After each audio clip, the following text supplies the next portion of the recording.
വീട്ടുകാരെ അപമാനിച്ചു പറഞ്ഞല്ലോ. അതവര് ആ വാടകയ്ക്കുള്ള പൈസ തന്നില്ല, അതുകൊണ്ട് തന്നെ ഞാൻ അപമാനിച്ച. ഓ അങ്ങനെയാണോ? എവിടെയോ കണ്ട പരിചയം. എന്റെ വീട്ടിൽ വന്നിട്ട് അപമാനിക്കാൻ അറിയാണെങ്കിൽ നിങ്ങൾ മാല എടുക്കാൻ എനിക്ക് എത്തുന്നതായിരുന്നു. നമുക്ക് വീട്ടിൽ നിന്ന് സംസാരിക്കണ്ട. നിങ്ങള് വലിയ കോടീശ്വരന്മാരൊക്കെ അറിഞ്ഞല്ലോ.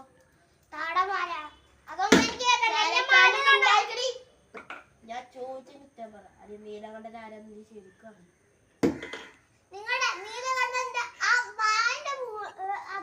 നിങ്ങളുടെ വീട് വായ്പ വീടാണ്. ആരാണ്?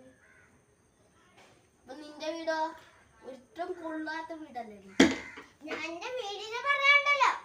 കൈ ചൂണ്ടല്ലേ? നീലകണ്ഠന്റെ മുന്നിൽ ആര് കൈ കൊണ്ടില്ല. കിടക്കല്ല മോളെ.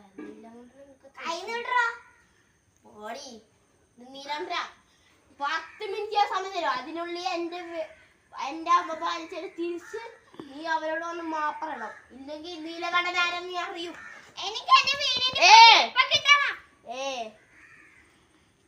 അപമാനിക്കാൻ നിന്നാ നീലകണ്ഠൻ ആരെന്ന് ശരിക്കും അറിയും.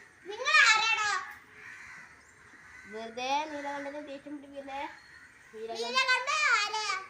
ഒരു വായ്പ പേരും കൊണ്ട് വന്നോളൂ. നീലകണ്ഠനെ പറഞ്ഞ ആയിരത്തിലൊരുവനായി ഞാൻ നികത്തി ചേർന്ന് തിന്ന് കരകളഞ്ഞ ആയിരങ്ങൾ ഞാൻ പരത്തി ദുനിയാവിലാരാണ്ട. ഞമ്മക്ക് പെരിയോന് ഞാനാണ്ട മൂത്തോന്. നിക്കണ്ട കോർക്കാൻ.